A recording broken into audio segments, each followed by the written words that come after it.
Daniel Reyes scored 199 points on the Family Feud Fast Money board on a Thursday afternoon in September, 1 point short of the $20 Raudoed, his 7-year-old daughter, needed for her 4th round of chemotherapy.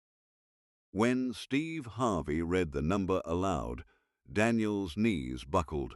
He grabbed the edge of the podium with both hands and held on. Not from disappointment, the score hadn't even fully registered yet, but because he hadn't slept in 31 hours, hadn't eaten since a gas station sandwich the morning before, and had been running on nothing but the specific, desperate arithmetic of a father who had done the math so many times he could do it in his sleep.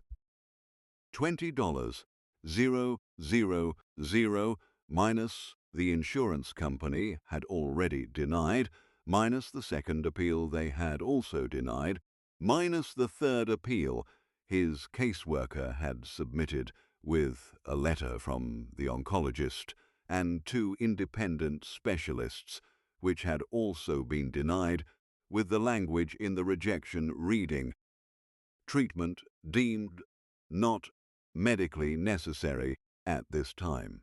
His daughter Lily was in a hospital bed in Phoenix, Arizona, losing weight. Her next scheduled infusion was in 6 days. Steve Harvey looked at Daniel's hands on that podium, looked at his face, and did not say a single word for 11 seconds.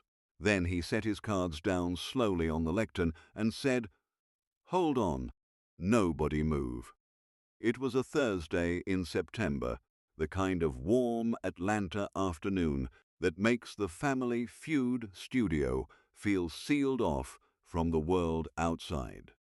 Bright lights, the smell of fresh coffee from the green room, the particular hum of an audience that has been clapping and laughing for 90 minutes and is feeling generous toward everyone. The Reyes family from Phoenix had been introduced 3 minutes earlier. Daniel, his sister Carmen, his brother-in-law Pete, his neighbor Gloria, and his mother Rosa, who was 68 and had flown out on a ticket Daniel's church had paid for, because Rosa said she wasn't letting her son walk into that studio without family around him. They were wearing red. They looked like a family on television. They looked like people who had their lives together. Daniel Reyes had been awake since 2 in the morning. He had checked his phone 11 times backstage. Not for messages. For the hospital's patient portal, where Lily's latest blood panel results were posted under a tab called Recent Activity. The numbers hadn't changed since yesterday, but he kept checking. The way you check a door you already know is locked. Daniel Reyes was carrying a secret that would soon change everything. To understand what 199 meant to Daniel, you have to go back 8 months to a January morning when he was sitting in an exam room at Phoenix Children's Hospital, and a pediatric oncologist named Dr. Mariela Santos used the words aggressive, responsive to treatment, and time-sensitive in the same sentence. Lily had been diagnosed in November with a form of acute lymphoblastic leukemia. The first 2 rounds of chemotherapy had worked. Better than expected, Dr. Santos said, which was the good news. The protocol she was recommending for rounds 3 and 4 was a targeted immunotherapy combination that had shown significantly better outcomes in clinical trials. That was also good news. The insurance news was not good. Daniel's insurance carrier was a mid-tier plan he'd carried for 3 years through his job as a tile installer. It covered standard chemotherapy protocols. The targeted immunotherapy combination, two drugs used together in a specific sequence, fell outside the plan's approved treatment list. The carrier's initial review returned a denial in 14 days. Language: request treatment not included in covered benefits. Daniel's HR coordinator helped him file a first-level appeal. That appeal took 22 days and was denied. Language: treatment deemed experimental, coverage not applicable under current plan terms.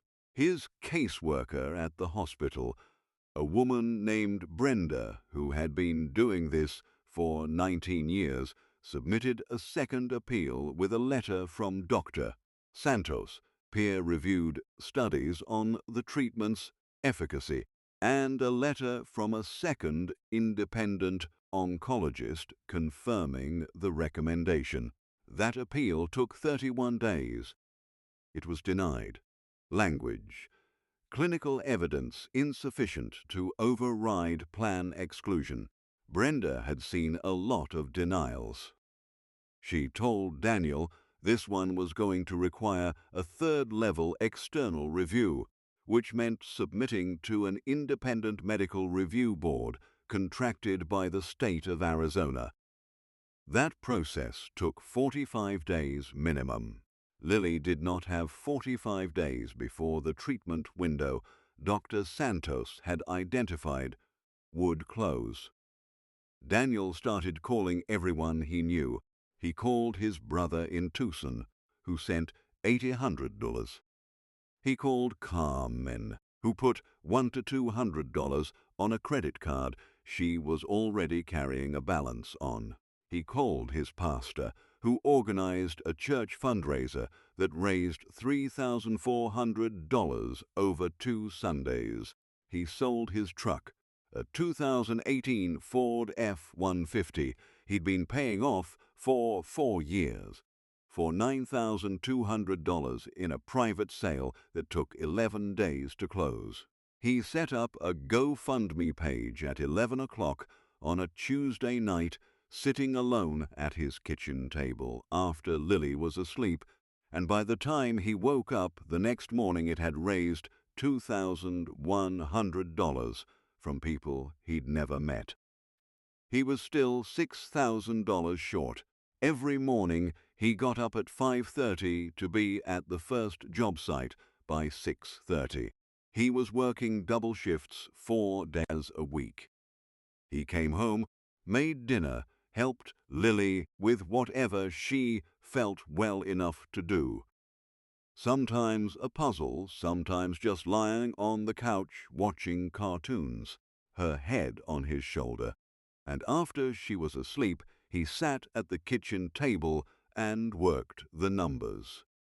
Some nights he fell asleep there, his head on his arms, the calculator still open on his phone. Lily asked him once, on a Tuesday night when he thought she was already in bed, why he cried when he thought she was sleeping. She was standing in the hallway in her pajamas, with her hair messed up, 7 years old, holding a stuffed elephant. Daniel told her he wasn't crying. "I'm fine, baby," he said. "Just tired, go back to bed." She stood there another moment. Then she said, "Mama, why do you cry when you think I'm sleeping?" Daniel's mother, Rosa, had come into the kitchen behind Lily without either of them noticing. Rosa put her hand over her mouth. Daniel looked at Lily, then at Rosa, then back at Lily. He crossed the kitchen in 3 steps, picked his daughter up, held her the way you hold someone when you're trying to make a wall between them and everything that's outside, and said it again. "I'm fine, baby. I'm fine." He was not fine.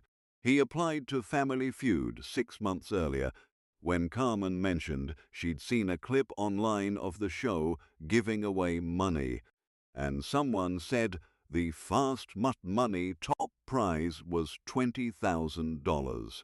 Daniel had looked up the number.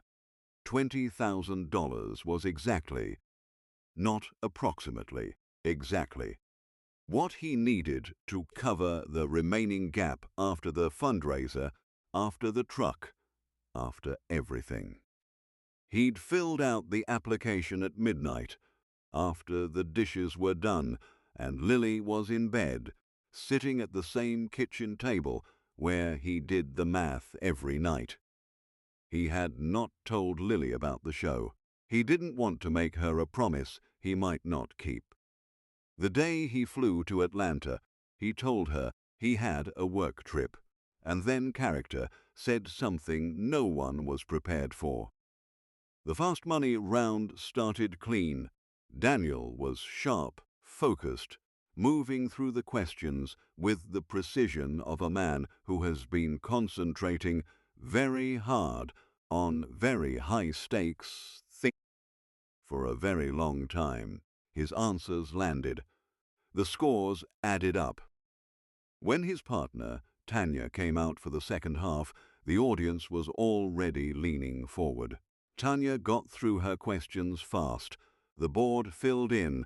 The numbers climbed. The total came up on the screen, 199. Steve Harvey read it aloud, and Daniel's hands found the podium. The studio fell completely silent. Steve looked at Daniel's hands. He looked at his face. He looked at the way Daniel was breathing. Slow, controlled, the kind of breathing that is the opposite of calm, that is, in fact, the maximum amount of calm a person can manufacture when everything inside them is doing something else entirely. Steve set his cards down. He said, "Hold on, nobody move." He walked to the edge of his podium, came around it, and crossed the stage to where Daniel was standing. "Talk to me," Steve said. "What's going on with you right now?" Daniel looked up. The audience was completely still. 300 people were not making a sound. A producer in the wing took a step toward the stage and then stopped. The camera operators held their shots. The warm-up comedian, who had been sitting in the audience's side section, stood up slightly, then sat back down. Daniel told Steve about Lily. He kept it short. He said the number, the diagnosis, the gap, the insurance denials, the truck, the church fundraiser, the kitchen table. He said it the way a man says things when he has said them to himself so many times in the dark, that all the extra words have been worn off and what's left is just the shape of it, plain and bare. When he finished, the studio fell completely silent again. Steve Harvey took off his glasses. He pressed 2 fingers against his eyes. He put his glasses back on. He turned to face the audience and then turned back. He said, "Let me tell you something, Daniel." The whole room went still for the second time. Years ago, I was at a place where I had nothing. I mean nothing. I had made a promise to God. Nobody helped me when I was at my lowest. Nobody. And I promised him that if he ever got me to a place where I could reach back, I would reach back every single time. His voice dropped. This is me reaching back. He looked directly at Daniel. "Because I know what it is to stand at a number and be one away from what your family needs." He pulled out his phone. A gasp moved through the audience. Not a loud gasp, more like 300 people inhaling at the same moment. Hosts don't pull out phones during tapings. Everyone in that room knew it. Steve held it up and said, without addressing the production team or asking permission from anyone, "This has never happened in the 26-year history of this show. but it's happening right now. He called the billing director at Phoenix Children's Hospital. He put it on speaker. He said, "This is Steve Harvey. I have a father standing in front of me named Daniel Reyes. His daughter, Lily, is a patient of yours. I need you to put a hold on any billing action related to Lily Reyes's upcoming treatment and call it covered as of today. I'm sending the difference personally. Whatever the gap is, I'm covering it." There was a pause on the line. The billing director's voice came through the speaker clearly. She said, "Mr. Harvey, I'm looking at the account right now. We'll put the hold on immediately." The studio fell completely silent. Then the audience stood up. Steve held up his hand. He wasn't done. "1 point won't stop this," he said, and turned back to Daniel. He announced that the show was covering the full $20, 0 prize regardless of the final score. The first time in the show's history a prize had been awarded on a score of 199. He announced that the opposing family, the Hendersons from Memphis, would also receive the full prize. The Henderson family didn't wait to be prompted. All 5 of them crossed the stage at the same time, and the grandmother, a 71-year-old woman named Vera, walked straight to Daniel and put her arms around him without saying a word.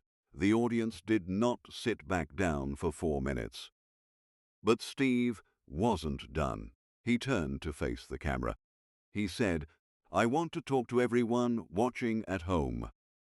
If you have ever sat at a kitchen table at midnight and done the math and come up 1 number short, this is for you.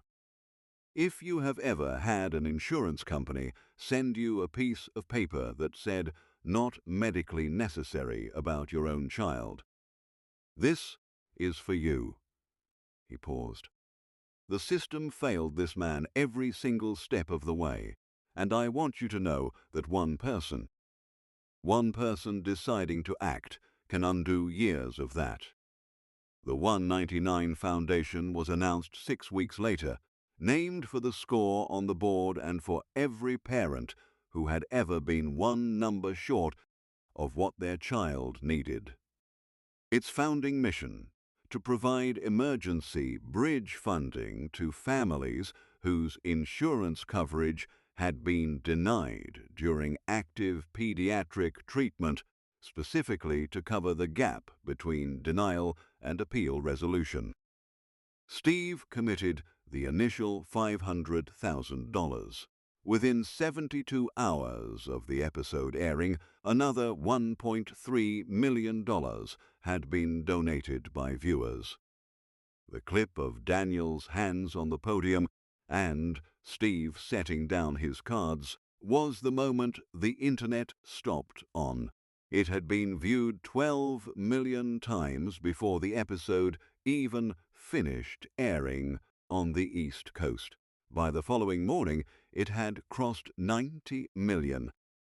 By the end of the week, 230 million people had watched a tile installer from Phoenix hold a game show podium with both hands and try not to fall. The hashtag HeSheStar199 Foundation trended in 22 countries. The clip was played on morning news programs in the United States, the United Kingdom, Australia, and Brazil. Lily received her 4th round of treatment 11 days after the taping. Dr. Santos called it textbook. 3 months later, Lily's scans showed no detectable disease. Daniel sat in the parking lot of Phoenix Children's Hospital and called his mother from his car, and could not speak for approximately 2 minutes. Rosa waited. A year after the taping, Daniel was back in Atlanta, not for the show, but for the 199 Foundation's first annual benefit, where Steve Harvey introduced him to a room of 300 donors and said, simply, "This is the man who made us all do better." Daniel spoke for 8 minutes. He thanked everyone. Then he said the thing he'd been wanting to say for a year. That the night he filled out the Family Feud application at midnight at the kitchen table, he had prayed for one thing: not to win, just to be close enough that someone would notice.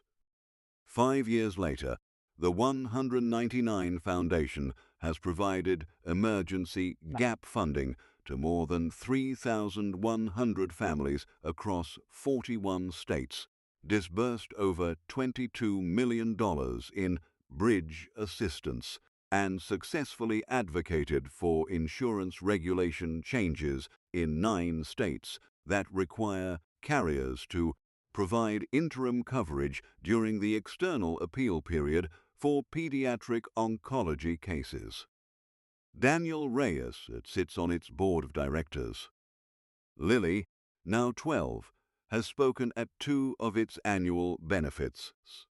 She brings her stuffed elephant. Today, when you search the show's all-time moments, the clip comes up instantly. A scoreboard showing 199, a man's hands on a podium. Steve Harvey setting down his cards and walking across the stage. 1 point, 1 father. 1 decision by 1 person to reach back. The board still says 199, it always will, and somewhere in that number, in the 1 point that wasn't there, in the gap that turned into a foundation, in the daughter who got her treatment and is now 12 years old and carries a stuffed elephant to fundraisers. There is a truth that has nothing to do with game shows. Some of the most important things that ever happened began with a person being 1 short of what they needed, and another person deciding that wasn't going to be the end of the story. If this story about Daniel's fight against the system that denied his daughter's treatment and the decision that changed everything moved you, make sure to subscribe and hit that thumbs up button. Share this video with someone who needs to know that sometimes 1 act of compassion is enough to undo years of failure. Do you know a family in a situation like this? Fighting insurance denials, sitting at a kitchen table doing impossible math? Let us know in the comments. Because, as Daniel Reyes proved, being 1 point short is not the same as being finished.